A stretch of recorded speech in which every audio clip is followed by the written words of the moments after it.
Remembering 9/11, 15 years later. Everybody was horrified and just watching the clouds of smoke chasing people down the streets of New York City. From the first responders and their canine counterparts. She served her country, she served her community. To the people whose course in life changed after the attacks. It just felt like the right thing to do. And the children whose only memory of that day in American history is what they've learned about in school. See the building had come down. We have to know our history, the good and the bad. 8 News Now honors the lives lost on this day in 2001. We thank them for their service, their commitment, and their lives that they've given. We love you, we miss you, and not a day goes by that we don't think of you.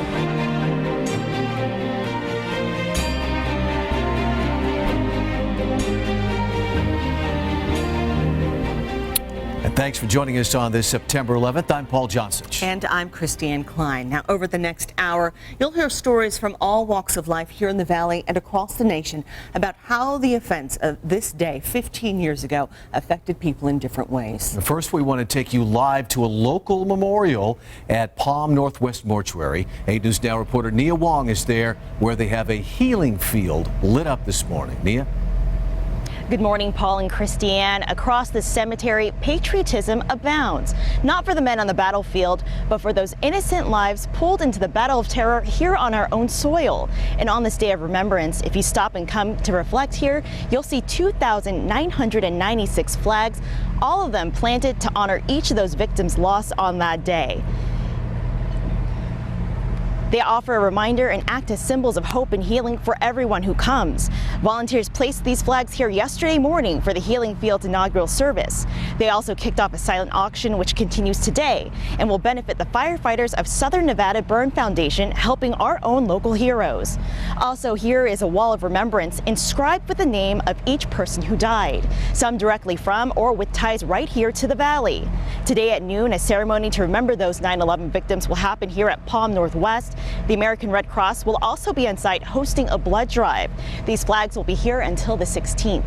Reporting live from Northwest, Nia Wong, 8 News Now. Yeah, that is quite a display. Who put it together? The Colonial Flag Foundation, and coming up in the next half hour, we'll speak to the general manager here at Palm Northwest to learn more about them and today's ceremony. Back to you. Okay, thank you, Nia. You know, a Palo Verde teacher was aboard one of the hijacked planes on 9/11, and her death prompted one student to take action. The I-Team's Vanessa Murphy brings you his story. 15 years ago, on September 11th, I remember it like it was yesterday. Ryan Tarana was a freshman at Palo Verde High School. Basically on my way to school when the first tower got hit, and we just spent the whole day watching it as, you know, as it unfolded, you know, till the second tower fell.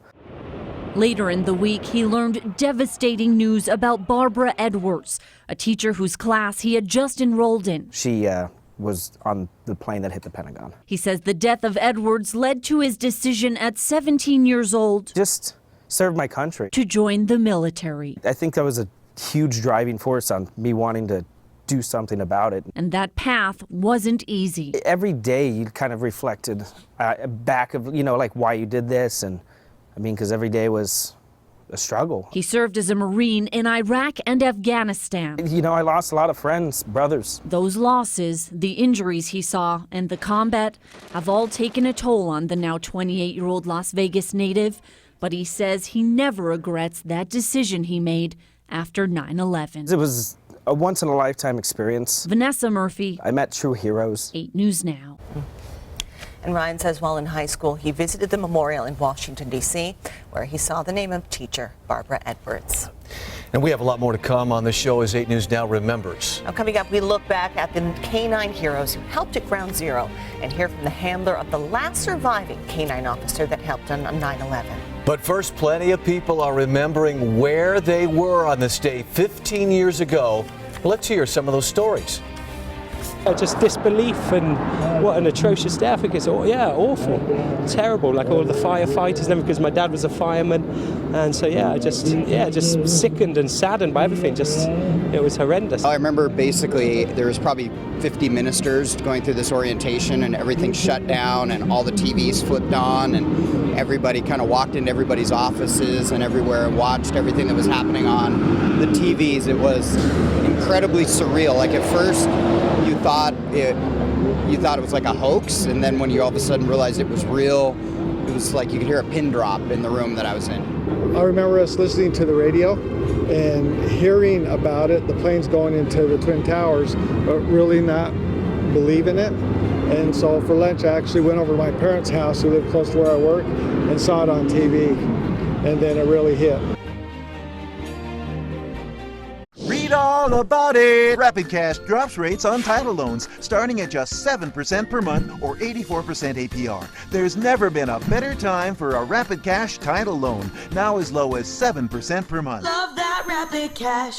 Findlay RVs at Sunset Station for 6 days only. $12 million worth of RVs to choose from. Plus, receive $500,000 station points with every RV purchase. Findlay RV, open 9 a.m. daily at Sunset Station Hotel and Casino.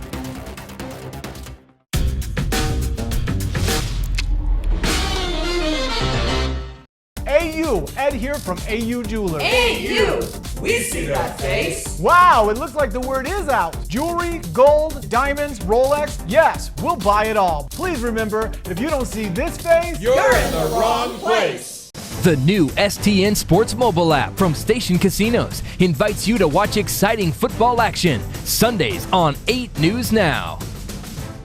Stop monthly TV payments. That's right, with Mr. Antenna. Tired of paying for cable or satellite TV? Mr. Antenna is the answer. You get 45 local digital TV channels with the outdoor antenna. No monthly payments, just a one-time installation fee. Stop the circus of TV payments. Join a growing trend of people moving from pay TV. Get rid of the jumble. Call Mr. Antenna today. 608-1313. Findlay RVs at Sunset Station for 6 days only. $12 million worth of RVs to choose from. Plus, receive $500,000 station points with every RV purchase. Findlay RV, open 9 a.m. daily at Sunset Station Hotel and Casino. Read all about it. Rapid Cash drops rates on title loans, starting at just 7% per month or 84% APR. There's never been a better time for a Rapid Cash title loan, now as low as 7% per month. Love that Rapid Cash.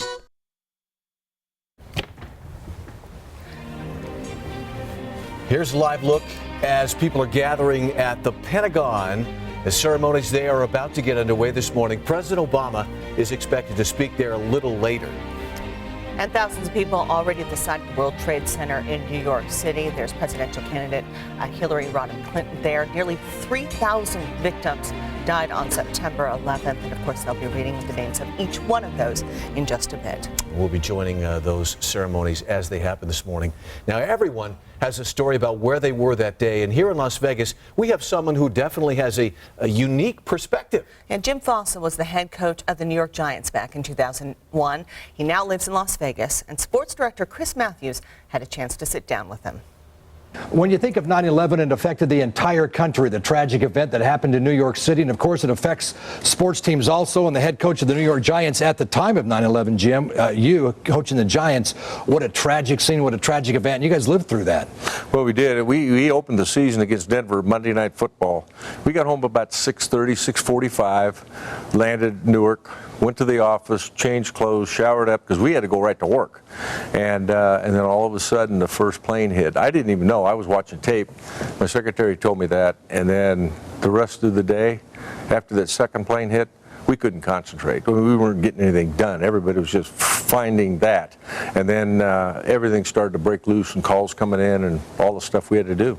You don't really think about it, but it affects every corner of this country, some tragic event like that, doesn't it? Yeah, it really does. And, you know, I got some letters from some fans that said, Coach, thank you for being in the Super Bowl and being able to be put on the lead game Monday Night Football, because had we not, I stayed up all night to watch that game, and otherwise I would have been in one of those towers. And I decided not to go in until later in the morning. Wow. Tell me about the story also where you guys were on your bus and you saw all the cars that were just parked there with dust on them. And yeah, Giant Stadium is a parking area for people to ride the bus over to Manhattan.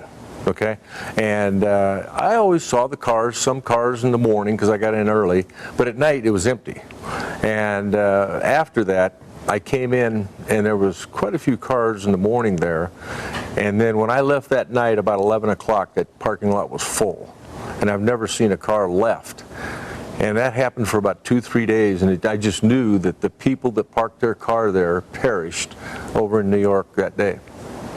You mentioned all the letters you've gotten and those first responders, the firemen, you guys honored them. I mean, sports is a relief, I guess, from something so tragic. You guys were able to honor the firemen and recognize them at games. And yeah, I think one of the best things that came out of it for me, I have a foundation giving over $1 million to first responders, fire department, police. But there was a guy named John Palumbo, and he had 9 children under the age of 11, and he perished. And I met that group from that firehouse, and I basically adopted them, the family. And I had a van bring them over for Saturday's practice, and they got to meet all the players and throw the footballs around, and then I had seats for them in the stadium. And Mrs. Palumbo told me, she said, "Jim, this has made our kids' lives. They lost their father, they're really depressed. However, coming over here and be part of the Giant family has really made it easy for us right now." how did it affect the players? Obviously, you think about the people that perished and so forth, and what was the attitude of the players? Well, I told the coaches that I don't want any yelling and screaming at practice. If a guy makes a mistake, let's just be calm, okay? Because everybody's got this on their mind, and we don't need to add to that. The players handled it pretty well. They went over about a week later and toured around there. I went over there. Mary Giuliani's office called me if I would come over 3 days after this. So I was over there when they were still trying to find people alive. And I've been in New York for a long time, and you don't get any sun there. It's all shaded with buildings. It was the biggest hole in the sky I've ever seen in my life, with all buildings around. And it was just, it was an incredible sight. It's something that'll always be seared in your mind. I'll tell you this. I have an office in my home, and straight across the hallway where I can see it, the fire department made 4 out of some of the remnants of the 9/11, and they gave one to President Bush, Governor Pataki, Mayor Giuliani, and me. Wow. And it's my cherished trophy of all time. And when I left the Giants, I left the trophy with them because it's on the entrance to Giant Stadium. Oh, yeah. And the fire department found out about it, and they made one more and gave it back to me. Wow, very good. All right, guys, back over to you. And we want to take you out live again to Ground Zero. That tattered, torn flag is sacred. That flag was raised above the site where the 2 planes hit the Twin Towers 15 years ago today. The flag was missing for some time, but now it has been brought back, and they have it there. And obviously, it is a large part of this morning's ceremony. We're just a few minutes away from what will be a moment of silence as we mark the 5:46 time, which is the time the first plane hit the World Trade Center. Let's take a few moments to listen in.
That's if we mentioned the flag had been missing. It had disappeared for 13 years, and then it reappeared at a fire station in New York City. That tattered flag with holes in it that you were able to see, a symbol of America's resilience and a proud sign that America can and always will rebuild itself. In just a few moments, they're going to mark the time that first plane, the North Tower, was hit with the first plane at 8:46 a.m. Again, as they remove that flag, we've seen several dignitaries, in addition to friends and family of the victims of 9/11. Donald Trump, the Republican presidential nominee, Hillary Clinton also there. And if you recall, 15 years ago, she was a freshman senator from New York. A very trying time for both her, Rudy Giuliani also there, Bernard Kerik, who was the New York City police commissioner as well.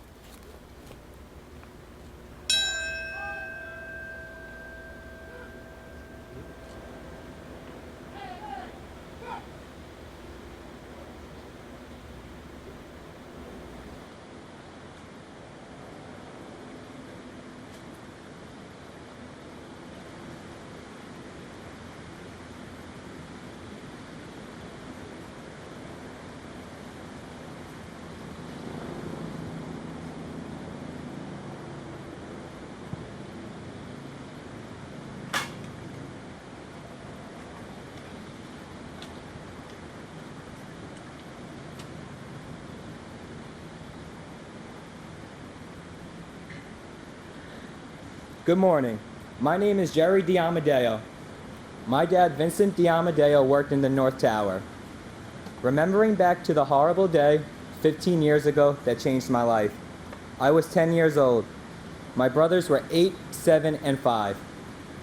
Today I'm proud to be here to memorialize my father. This is a place that gives me a chance to think about beautiful memories. Like Christmas Eve, when Dad took my brothers and I to work to give my mom a break. On 9/11, the nation came together. People really tried to help us. I spent endless summers at a camp for kids who lost family members on 9/11. The counselors helped us to laugh and have fun, to let us know we were not alone. This summer, I had the privilege of working with kids who had their own horrific loss. Kids from Sandy Hook, and this time I got to be the one who cared for them when they needed it. These kids lifted me up and made me know that I wanted to give back as much as I can. Sometimes the bad things that happen in our lives put us on a path to where we should be going, to help others as many have helped me. P.S. I love you, Dad. And now, as we remember all those we loved and lost, their families and friends will once again read each person's name.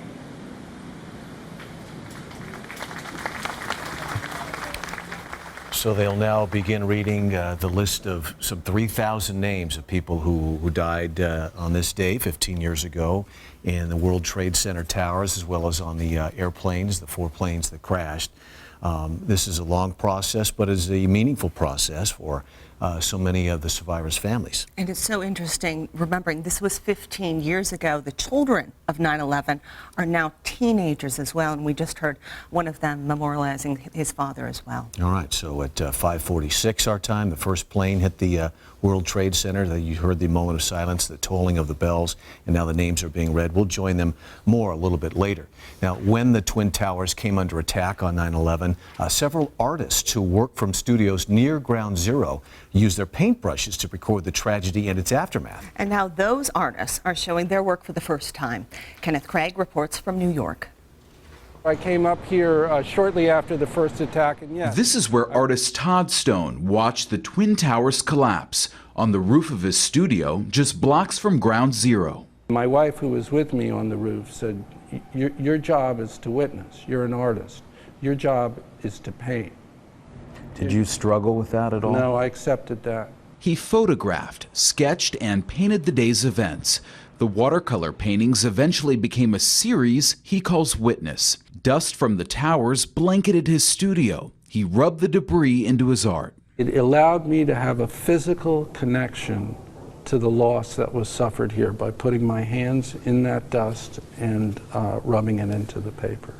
Artist E.J. Weiss also witnessed the attacks and channeled his pain through his paintbrush. I know a lot of artists who saw that had those images registered. You couldn't get them out, especially the brilliance of the day, the blue sky, and the intense smoke and flame. Now for the 15th anniversary, Weiss, Stone, and 11 other New York City artists who share a unique perspective are showing their work at the National September 11th Memorial and Museum. Both artists say painting was the only thing that helped them move forward. But Stone has only painted 9/11 related work since the attacks. I heard you say at one point you never make art to feel good. Yeah, you try and do it to avoid feeling bad. And that was it for me. He now paints from his studio on the 67th floor of one of the new World Trade Center buildings, bearing witness to the destruction of Lower Manhattan and its rebirth. Kenneth Craig, CBS News, New York. Well, every year on this day, people all across the country share their stories about where they were when they first heard about the terror attacks on the East Coast. And we in the media are no different. Paul, do you remember where you were? Absolutely. My wife was 9 months pregnant with our first child, and we were lying in bed. She had whooping cough, and she was getting a breathing treatment. And she had a big, large belly, right, about ready to have a baby. And my mother-in-law called and said, "Oh my God, have you seen the news? Turn on the TV." We turned on the TV just in time to see the second plane hit the towers. And I remember spending those moments and the next few days trying to figure out how the world has changed for our child who was about to be born. It was a stunning moment, as it was in everyone's lives. But how the world was changing and how it was going to be different from that moment on was a big part of our conversation that day. Yeah, and of course nobody knows, and we still don't know how that story ends. We know we has the beginning, but we don't know where this is going to lead us. All right, what about you? Where were you? I was in Northern California. I just started a job up there as a main anchor in Chico, and I, for some reason, had scheduled a early morning speech and Q&A about the media and politics. And I remember driving there, listening to NPR and hearing about the first tower. But at the time, we thought it was a small plane. So we weren't really making sense of it. Could have been accidental. Could have been accidental. I thought, my goodness, how terrible. I wonder if that was a suicide. You know, you're making all those judgments, and I thought, this is going to be a long day. Go in, start the speech, and that's when we heard about the second plane being in the second tower. And at that moment, I knew, and I still get that sense in my stomach, just like it was yesterday. And I stopped what I was doing in the middle of it, and I said, "I'm sorry, I have to leave." Gotta go. Went to work and was there through the next morning, just sitting there and watching like everyone else and trying to make sense of everything that was happening. An unforgettable moment for anyone who was alive at that time. And we also caught up with some of our coworkers here at Channel 8 to hear their stories. I still remember it very vividly. It's hard to believe that 15 years has gone by. Still remember the follow-up stories, you know, going to local schools, talking about how they're going to reteach that part of American history, how the Twin Towers no longer are part of the landscape. Just Tower's sense of security. I know that there had been the attack on it years before in the 90s, but nothing on such a grand scale. So you just felt so much more vulnerable. One of my friends from high school, Rebecca, worked in one of the Trade Center towers. And I remember living in LA on the West Coast, and there was an active search for her among our group of friends. Everyone was texting, emailing, calling each other, trying to locate her. We couldn't find her. And it turns out she was across the street when when the first plane hit. So she was okay physically, but we didn't know she was okay until 3 or 4 in the afternoon, Pacific Coast time. So it was this kind of horrific thing where you saw how many people were being impacted, but there was the personal level of a good friend from high school not being able to be found. After that second plane hit, it was right after 9 o'clock East Coast time, 6 a.m. our time, and the sun wasn't quite up yet. So after a while of just watching and watching, I remember walking out the back door of the station, which looks to the east, to the sunrise. And by that time it was probably about 6:30, a little after, and the sun was just coming up.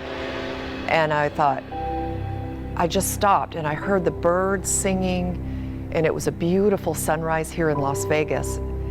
And I just tried to imagine the horrific chaos on the other side of the country. After that day, we knew about the fatalities of hundreds of firefighters and law enforcement. My task was now to go talk to local law enforcement and firefighters to get a reaction. It was like a zombie. Everyone was still in shock. No one knew what to say. They lost hundreds of their brothers and they had no clue what to say. For me, the most haunting image, and the image that I will always think about when I think of 9/11, were the people who jumped out of the building, who literally maybe made that choice, had no other way to get out. The smoke was filling the stairwells, there was no escape. And in some cases, it was a pair of people, two people who knew each other, jumping out of the towers 60, 70, 80 stories high. I was at my daughter's grade school helping out with some computer problems in the classroom and kept noticing that the teachers were scurrying around and that more and more TV screens were being turned on in the different classrooms, and pretty soon everybody in the whole school, the students, the teachers, everyone was watching to see the towers fall. It reminded me a lot of when I was in 6th grade myself and John F. Kennedy was shot, and everything just came to a halt. Well, others around Las Vegas are also looking back on 9/11, including Metro Police. We recently sat down with Under Sheriff Kevin McMahill, who talked about the impact that day had on law enforcement. As a law enforcement officer, you knew that what it is that you did on a daily basis was going to have to change. Because let's be realistic, the fight against terrorism really wasn't well defined at that point. But what local law enforcement at that time really believed was that it was the responsibility of every other alphabet agency within the United States government. It was somewhere else. It really had never hit the shores of America, other than obviously, I always look at Pearl Harbor as a terrorism attack as well. And so we just weren't prepared as a law enforcement community, nor did we have a formal role within terrorism operations prior to 9/11. And so many things have changed since 9/11, including right here in the Valley for Metro Police, as you just heard a bit from the undersheriff. Now, from active shooter training to its counterterrorism fusion center, Cherie Johnson shows us how a significant change comes from a department that many people may overlook. The community is the one that's out there every day running their businesses, driving their kids to school, out at the casinos, the nightclubs. They're the ones that are actually going to see things and recognize it. Lieutenant Sasha Larkin heads Metro's Office of Community Engagement, overseeing 30 programs like First Touch Education, a refugee outreach. We go to Catholic Charities 2 or 3 times a week and the East African Community Center, and we spend time educating the refugees who have just come to our country about what to expect living in America. Larkin says Las Vegas is a large receiver of refugees from all over the world, including 40,000 Ethiopians. Another impactful initiative, CORE, or Community Outreach Redirection Education. This is part of our religious outreach. This is Masjid al-Sabur. We come to all of their events and holidays, and we even come to prayer on Fridays here.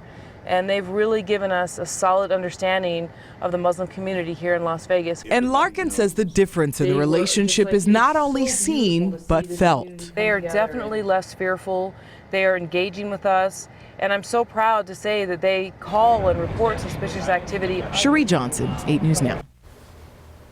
Metro also partners with Hope for Prisoners to keep incarcerated people from reoffending. It's kept roughly 80% of people from returning to a life of crime.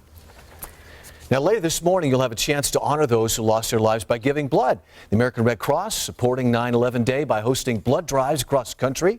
The day was launched in 2002 as an annual day of service to honor the victims and the heroes of 9/11.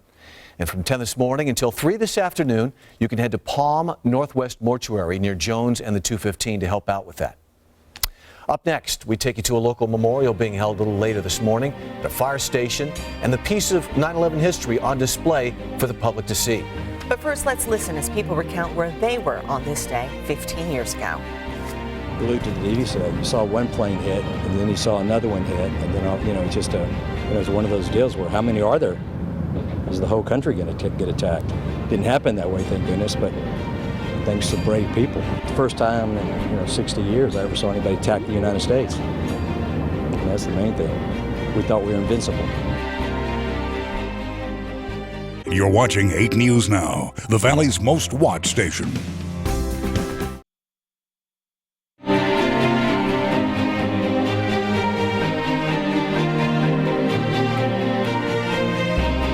Welcome back, everyone, to our special 9/11 Remembrance show. We want to listen into a ceremony as they mark the time that the second plane crashed into the South Tower of the World Trade Center.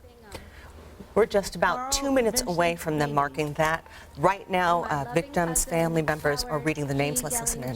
Jr., who I know I speak for my entire family, who hasn't been down here, but we love you and we miss you every day. And my brother, James Brian Riley. Jim, we love you, we miss you, we thank you for all of the great times that we shared. You truly were a shining star in our family. We just miss you every day. We are so proud of all that you accomplished, and you're such an inspiration to all of us and always will be. We love you.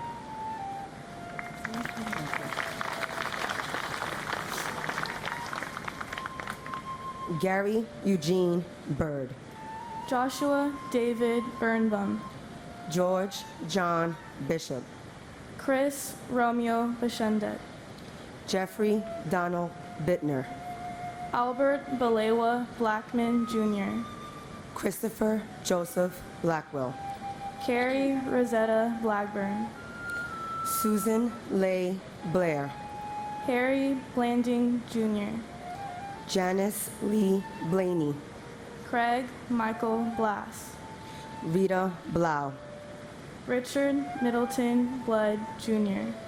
Michael Andrew Bacardi. John Paul Bocchino. Michael L. Bocchino. Susan M. Bocchino. Dira Francis Bodley. Bruce Douglas Bone. Mary Catherine Murphy Bofa. Nicholas Andrew Bogdan. Darren Christopher Bohan. Lawrence Francis Boiseau. Vincent M. Boland Jr. Tori Hamzavi Balarki. Alan Bondarenko. Andre Bonar Jr. Colin Arthur Bonnet. Frank J. Bonamo. Yvonne Lucia Bonomo. Sean Booker Sr.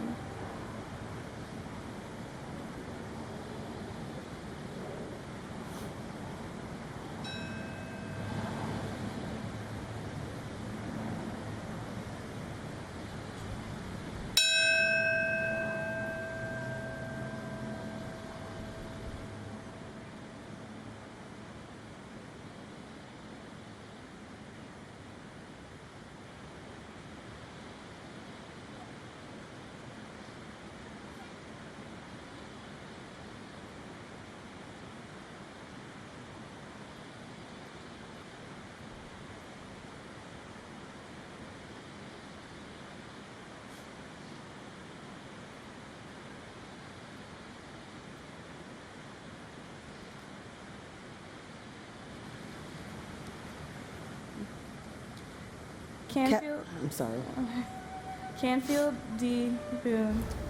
Mary Jane. That single bell at 6:03 a.m. our time, 9:03 a.m. New York time marks the time that the South Tower was hit by the United Airlines flight that departed Logan Airport bound for Los Angeles. Obviously did not make its intended target and instead hit the South Tower at, again, 9:03 a.m. local time.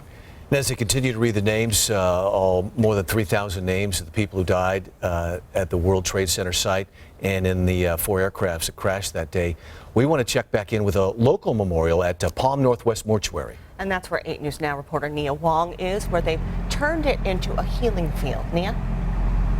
Good morning, Paul and Christiane. Behind me, you see 2,996 flags standing tall, each one to honor the lives lost today 15 years ago. Now, this is the fourth time this display has gone on here at Palm Northwest Mortuary. And here to talk to us about this is General Manager Kelly Broward. Hi, Kelly. Hello. So tell us about how you guys put together this healing field. Well, we started this in 2006 on the 5-year anniversary of 9/11. We put the flags up every 5 years. The wall of remembrance that's behind us, we put up every year. Now tell us what's on this wall of remembrance. On the wall of remembrance, like the flags this year, is every name of the lives that were lost on 9/11. And also there's going to be a ceremony held today, so can you tell us about that? Sure.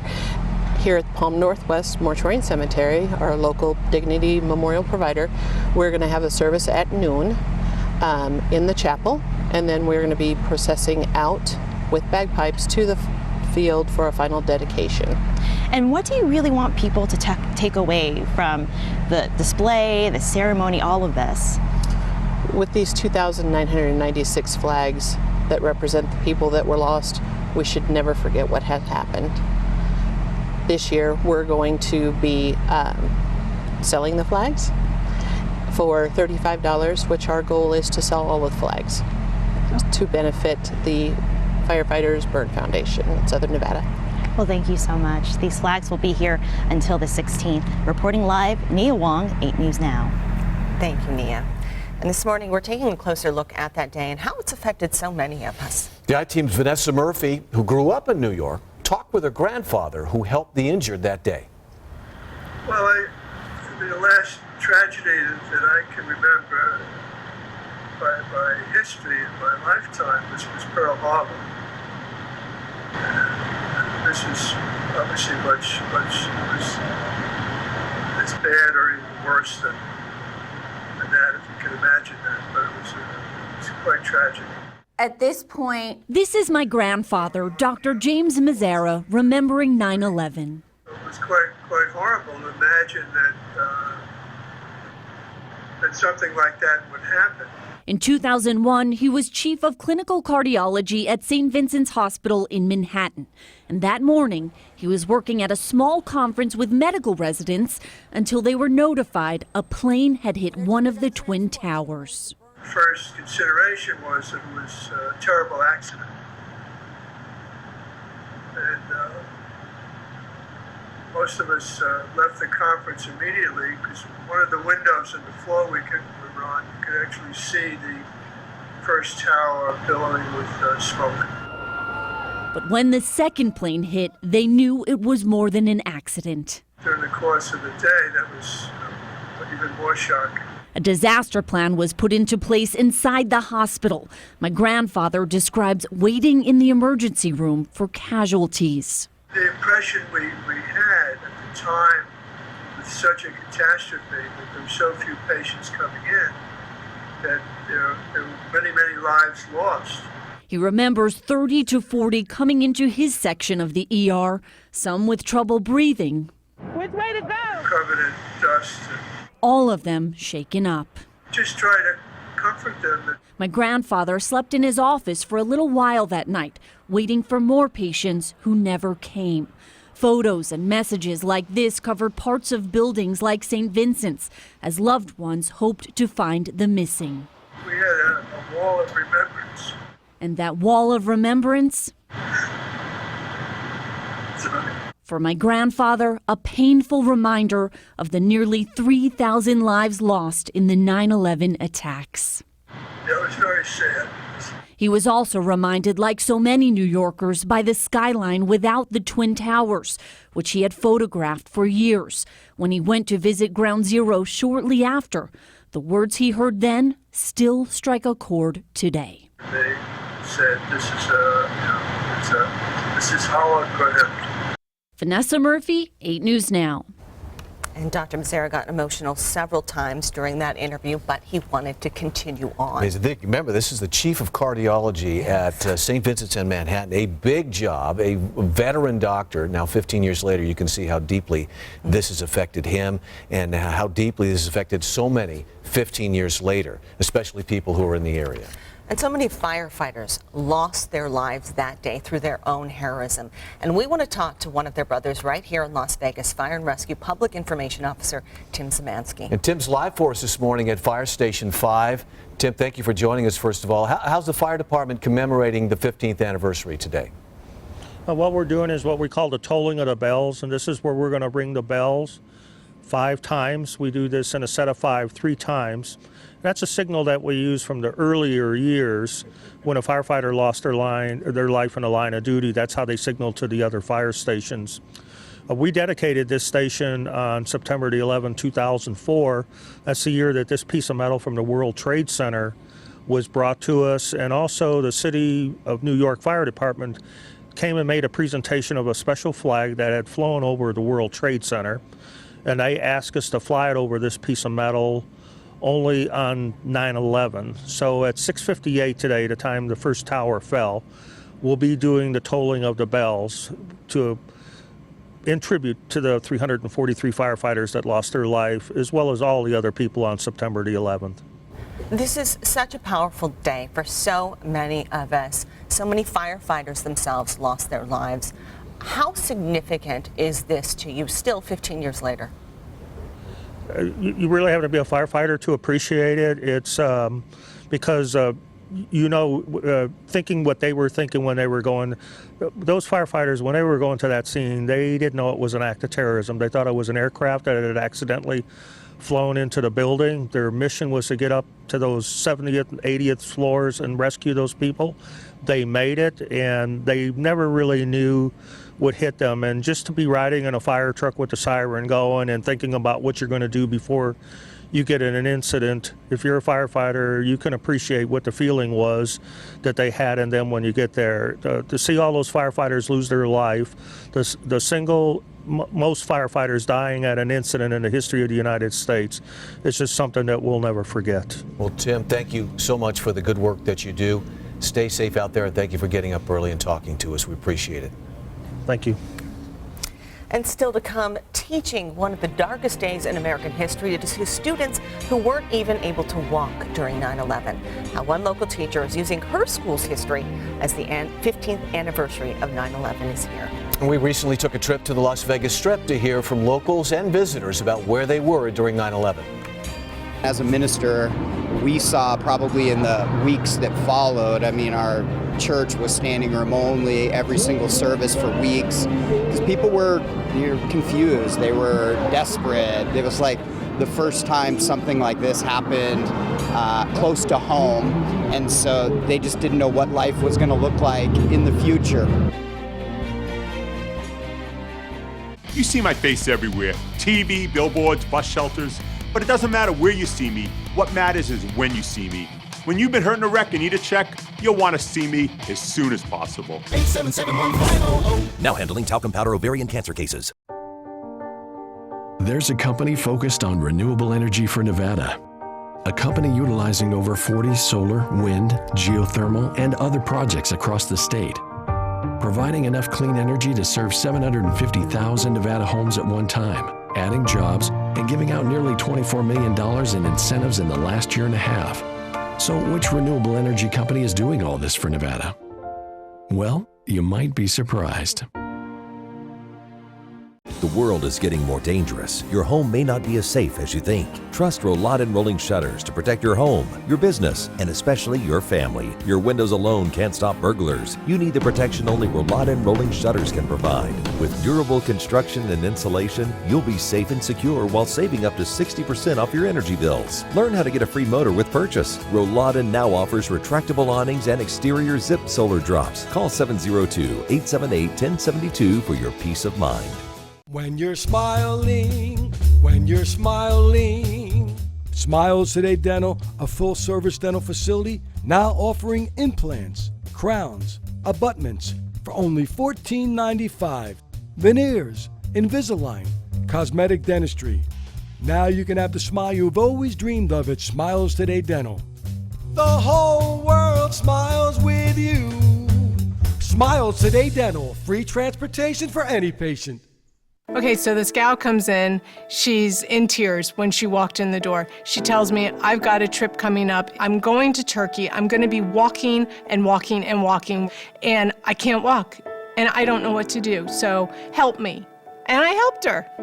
She called me a couple of weeks ago. She had the time of her life, virtually pain-free, and I had saved her life in her mind. See for yourself with a free personalized arch support fitting at the Good Feet store. So how is everything, guys? Great.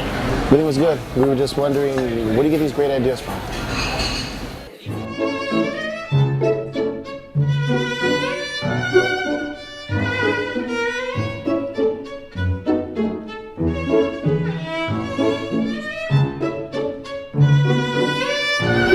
They're all family recipes.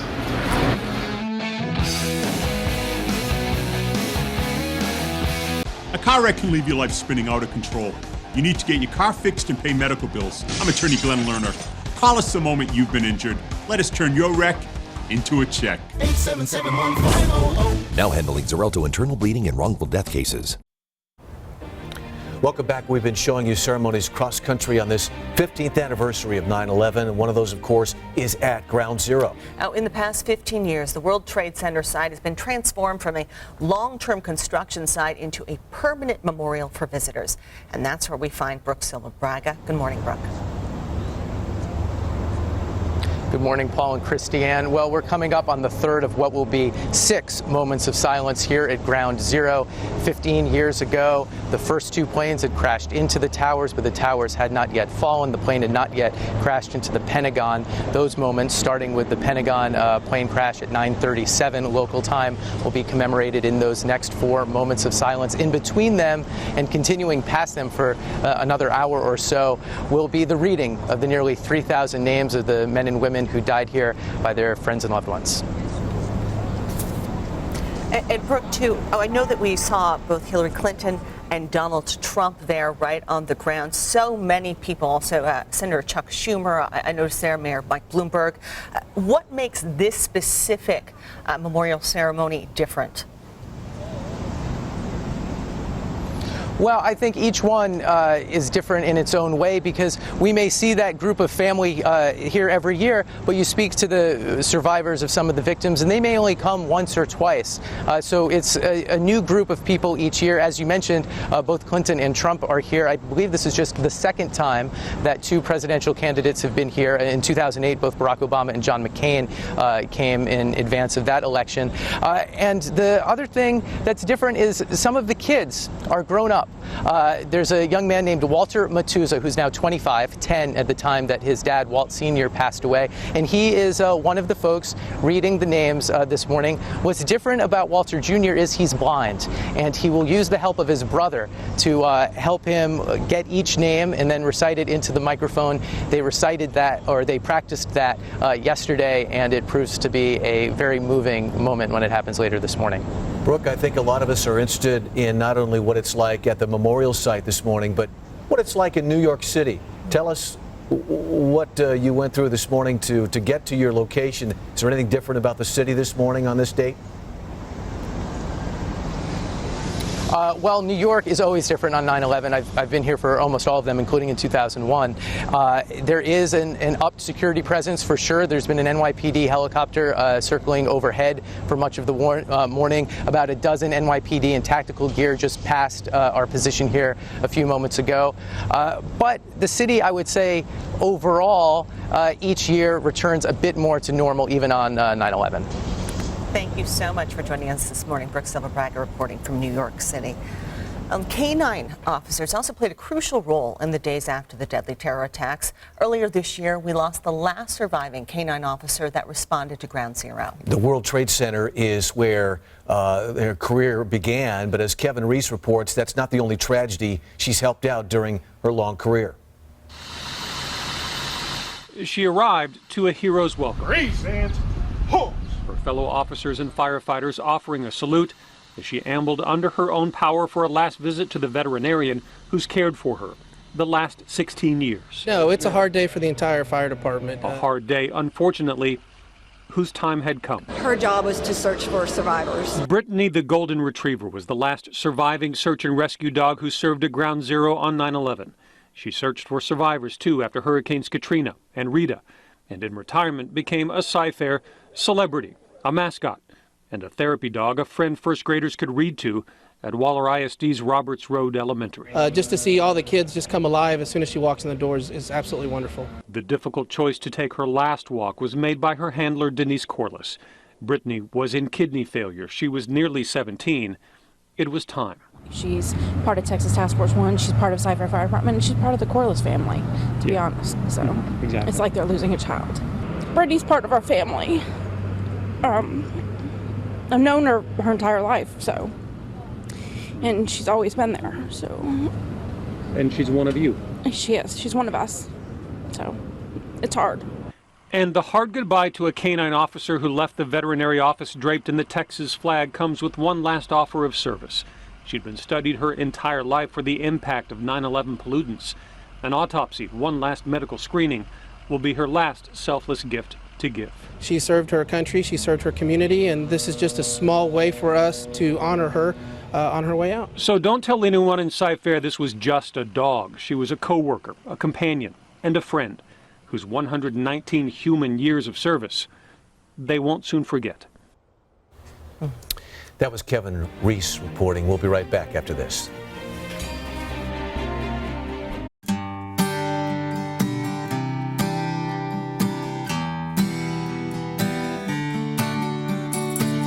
Hi, Dr. Q here from Star Nursery.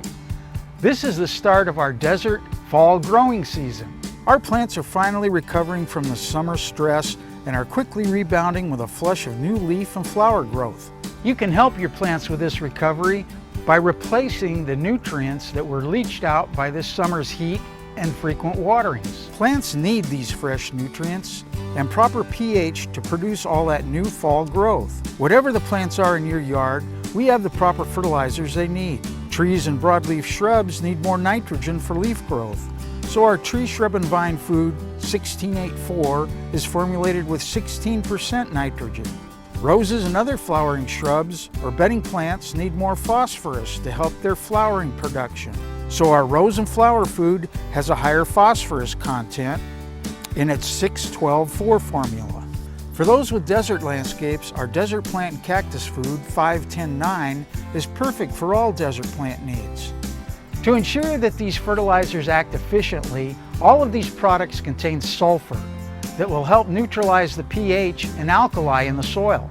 Now is also a great time to use dual-purpose fertilizers like Weed and Feed for lawns or Bare 2-in-1 Rose and Flower Care. If you are in doubt about what to use on your plants, use a good balanced fertilizer like Dr. Q's Triple Play 777 with iron. This will be a safe fertilizer to use on all types of plants and will give them the basic nutrients they need. Now is the time to replenish the mulch around your trees, shrubs, flowers, and vegetable gardens. A good quality organic mulch like Dr. Q's Pay Dirt breaks down naturally when used as a surface mulch. It will release natural humic acids when broken down by soil microbes. These acids neutralize alkali deposits frequently found in our soils and make nutrients more readily available to plants. Best applied as a 1 to 2 inch layer twice a year in the spring and fall. It also acts as an insulating blanket to protect surface roots from the heat and cold. For more information on these topics, check out our free Star Notes number 600 and 620 at any of our stores or at starnursery.com. And while you're there, check out this week's specials, including 2 cubic foot Pay Dirt planting mix and mulch for just $8.99 each. Attend our free seminars on fall veggie and herb gardening at 10 a.m. or 2 p.m. Saturday, September 17th at all Star locations.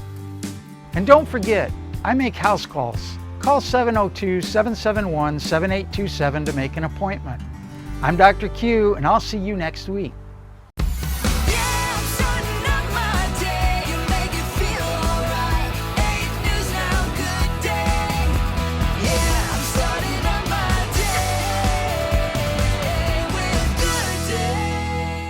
Dr. Q here from Star Nursery. Watch Desert Gardening News every Sunday morning between 6 and 6:30.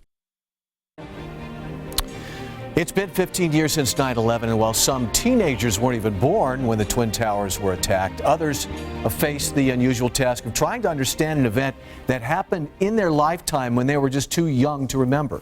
We were in the classroom with some of those teens from a local high school with a tragic connection to see how they learned about 9/11 in their history class.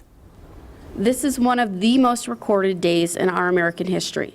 At Palo Verde High School, these International Baccalaureate students are learning about 9/11, sharing their own family recollections. She said it was like crazy, like she just saw the panic in the streets and like there's so much noise. Once those planes hit, and then for the rest weeks and months afterwards, like the country was like shut down, like we didn't know what to do. Then after this happened, he thought that like anything could happen at any time, even a terrorist attack. Most of these teenagers were just 1 year old at the time of the attacks. It's hard because they remember what everyone else has told them to remember. So I'm trying to create experiences that are more authentic for them. We have amazing pictures from that day. Lisa Dover has a unique task, teaching her students about 9/11 and its aftermath through photos, videos, and oral history, balanced with Palo Verde's own tragic connection. Teacher Barbara Edwards was killed when American Airlines Flight 77 was flown into the Pentagon. It's not just reminding people that she taught here, it's reminding people who she was. I think sometimes when we talk about 9/11, we only focus on the number of people that were lost when we should be focusing on the people themselves. Each of these students, like all of us, live in a post-9/11 world, but their collective consciousness is powerfully shaped by the memories of those close to them and what they continue to see around them. It's kind of weird because I've never really felt that kind of safety and security in a public space, and I've been brought up to make sure I know how to leave if something bad's happening. We see the impact of 9/11 on a daily basis through the media, when we go to the airport. Every day there's something new on the news about terrorists and terrorist attacks and people's lives being lost. We have to know our history, the good and the bad. A complicated lesson that 15 years later still doesn't have its ending. And we don't know the long-term consequences of any of our actions, our political actions, the decisions we've made. And we don't know where this event is really going to take us in history. And here's a look at the area of the 9/11 memorial in New York City where Palo Verde teacher Barbara Edwards' name is engraved. She is one of the nearly 3,000 names engraved in bronze surrounding the twin pools that form the base where the Twin Towers once stood. Thanks for watching this special edition of 8 News Now. We leave you with a live look at the ceremony currently underway in New York City.